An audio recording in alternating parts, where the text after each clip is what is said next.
Today on the podcast, I'm talking about the 6 steps that you can take to stop counting calories. You're going to want to listen into this one because if you are an obsessive calorie counter, or you track your food, or you constantly find your mind wandering, calculating like a mathematician about how many calories you have left to eat for the day, then this episode is just for you. Tune in, friend, and let's talk about how you can stop counting those calories so you can start counting moments that matter in your life. Here we go. Hey girl, welcome to the Her Best Self podcast. I'm Lindsay Nickel, former competitive figure skater and perfectionist, turned God-led imperfect boy mom and digital CEO. If you find yourself constantly thinking about food and wondering if you'll wake up one day free from the obsessive thoughts and behaviors controlling your life, then I've created this podcast for you because I know exactly what it's like to be a downright hot mess trapped in a destructive cycle of disordered eating. I finally found freedom, and you can too, girlfriend. So if you're ready to heal your relationship with food and body and break the chains of control and show up in your best health, then grab your favorite Tarjay journal and let's get to it so you can start living your best life as your best self. I'm going to start today's show pretty hot and spicy for you. Counting calories isn't the answer because food isn't the problem. That's right. Food is not the problem, especially when you've had an unhealthy obsession with calorie counting and diet culture and all of that. It's actually control. It's about control. And we give calories all the glory when in reality, choosing food based on calories, it doesn't even equate to the essential nutrients and vitamins that we need to thrive. Calories are simply a unit of energy. Energy that you need, sis, to function, to live, to be your best. Energy that you need to play with your kids, energy that you need to go out with your friends, your family, energy to dress up cute for a date night with your husband, energy to do your job, to clean your house, to take that walk. But restrictive diets and disordered relationships with food, they cause this obsession with control and counting calories while we continue to be chained to numbers and the fixation of numbers. Today, I want to talk about 6 different things that you can do to stop counting calories. And maybe you don't have an issue with counting calories, but you count other things like steps or fat grams or your weight on the scale. It's time to hang it up. It's time to stop. But I'm not just going to ask that you stop cold turkey because we all know how that one typically goes. I'm going to give you some ways today that you can lean in to this notion of freeing yourself from the number game, of freeing yourself with bargaining in your mind, of freeing yourself from counting calories. Okay, number 1, I want you to acknowledge why you're counting them. What is the reason that you're counting calories? The counting calories, it's taken over your life, and it didn't start out like that, right? It started out small. It started out really wanting to track what you were eating, maybe so you could lose some weight, and it became an obsession. Like me and my worst with my eating disorder, right now maybe you're tracking those numbers on a piece of paper or an app or your phone, whatever it is, you know probably how many calories or around how many calories you take in every single day. This has to stop. But in order to stop it, we have to acknowledge why it's there in the first place. Typically, this fear to control your weight or this fear to maintain your weight or a fear that you're going to gain weight is what leads this. But this is led by those distorted standards of diet culture and what worldly labels or traumas we've faced in our life. It's all about control. Control, rigid routines and control, the desire to provide assurance when we're feeling like we aren't assured, when we're needing security, when we're wanting comfort, when we just need something to cope with, something to have structure around. It gives you that peace. But it is false. It's a false sense of control. I want you to acknowledge why it is that you're counting in the first place. and what you're searching for when you're counting. I mean, knowing that number, what is that actually giving you? And is what it's giving you a good outcome? Or is it just leading to more shame? Shame if you hit above that number. Shamed if you're below the number because you know deep inside you want to get better, but you just keep counting. You keep measuring yourself against a false standard, against a unit of energy.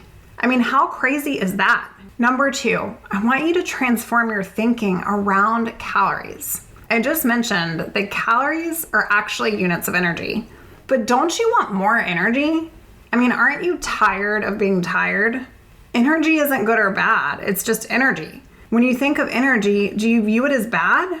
The way that you view calories? Do you want less of it? No, right? You've tied negative meaning to calories and only given yourself permission to restrict them.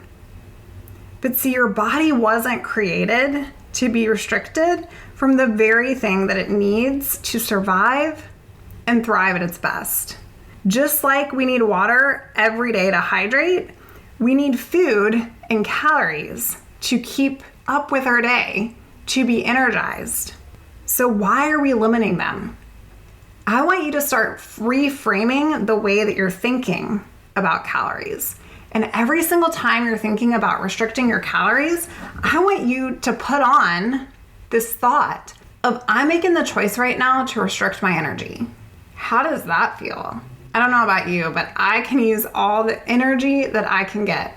Energy to take my kids to school, energy to show up here on the podcast, energy to do all the things that life has for me, and I don't need less of it. I need more of it. And sis, so do you. Stop thinking about calories as if they're bad. They're not bad. They're a form of energy that is going to allow you to do life. Number 3, I want you to get rid of the trackers. Get rid of the notebooks, get rid of the watches, get rid of the apps, get rid of all the social accounts, get rid of the food scales and the scales, and take off the labels. Why put yourself in temptation's path? Have someone in your house or someone close to you go grocery shopping for you. Challenge yourself if you're at the store to shorten your shopping time and select only items that you cannot check labels of. Make it a game. Nothing goes in your basket that you've looked at the label. Select only items that you don't know the calorie content of. In 2018, researchers did a study and reviewed the effects of the MyFitnessPal calorie tracker. And do you know that 73% of users reported that the app contributed to disordered eating behaviors and eating disorders? Yet we're still using these things, expecting different results. I just want you to sit with that one today, sis. Number 4, it's time to face the fear. It's time to challenge yourself to go to a restaurant and avoid the menu ahead of time. It's time to order something that you can't get the calorie count for. Have someone else in your life that's going with you order something for you. And when you're home during the week, have someone else prepare your meals if that's possible. Number 5, count something else instead. That's right, your brain is searching for control. It just wants some safety in an unsafe world. It wants some safety in a crazy place. And so your body, it is already a self-regulating machine. Your metabolism, it's gonna naturally heal itself. Count something else instead. Episode 56, Girl, Calorie Counting Isn't Cute. 30 things to count instead of calories, macros, and fat grams, because you're really going to enjoy that one. And then number 6, I want you to honor your journey and where you are in it. Honor your hunger, your true hunger. Stopping the desire to count every single morsel of food doesn't happen overnight. It takes time, but it can and it will happen if you keep showing up for you. If you stop, pause, and pray. If you stop, pause, and feel when you want to count calories. Try this on. Stop, pause, pray, or say a mantra. Stop, pause, and feel. Sit with yourself. Why do I want to count this thing? What am I making this mean by counting it? And grant yourself grace and permission to not count. I mean, is the world going to end tomorrow because you decided not to count your calories today? You will actually start to forget calorie counts over time. I remember in my eating disorder feeling like I could be on The Price is Right, but instead of knowing the price of food, I could tell you the calorie counts of food. It was like that. I knew every single amount of calories and every single thing. And that is what I used to gauge whether or not I was allowed to give myself permission to eat it. Stop. Stop the madness. You have permission. We have to get out of the scarcity mindset, because scarcity actually leads to more shame, it leads to binging, and it leads to this unhealthy cycle of control and feeling chained and trapped to this disordered relationship with food. Calories are a unit of energy. You need energy. You need calories to survive. You are allowed to give yourself permission to stop labeling these as bad or good. You will find over time that once you stop this running math in your mind, it will stop controlling you. You will find over time that you actually forget calorie counts of things. I will tell you that today, I hardly know calorie counts of things. Not that I'm going up and looking and researching, but I certainly would not be a good candidate on a game show of calorie counting. Sis, calories won't kill you, but your eating disorder will kill you. And I heard this amazing statement. I don't know who it came from, but it was bomb. So I just wanted to share it with you today. 100 more calories won't change your life, but the decision to avoid them, the decision to stay chained in the illness, the decision to not fight back, and the decision to continue counting meaningless numbers as if they somehow measure the weight of your worth, now that will alter your life every time. I feel it to my core today, because if you're listening to today's show and you're counting calories, it's time to stop. It's time to stop giving calories a place of power in your life. It's time to stop idolizing the fear of gaining weight. It's time to stop limiting your every single day by judging the back of a label, and that's your daily allowance. Sis, you're allowed to take up space. You're allowed to be who you were created to be. And counting calories is not going to be the answer for you, just like counting your weight on the scale is never going to work, because food isn't the problem and neither is that number on the scale. The problem is that you have been chained to believe that big is bad and skinny is in. And the truth is that calories are just a unit of energy, and we need to stop glorifying them. We need to stop choosing our food based on calorie content. Calories don't equate to essential nutrients and vitamins. Calories don't equate to your worth either. I want you to acknowledge why, give yourself permission to give it up and let it go, transform your thinking around counting.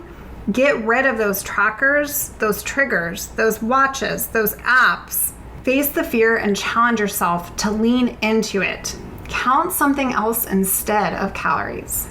And honor your journey while you honor your hunger. Because I promise you, it'll come back if it's not there. All right, sis, I hope today's show has given you some love and given you some hope. You don't have to stay stuck in the cycle. You can start right now today to stop counting calories, to stop being defined by numbers, and to start stepping into your true and best self. I believe in you. Bye for now. Hey girl, before you go, did you know that I do personalized private recovery coaching just for you?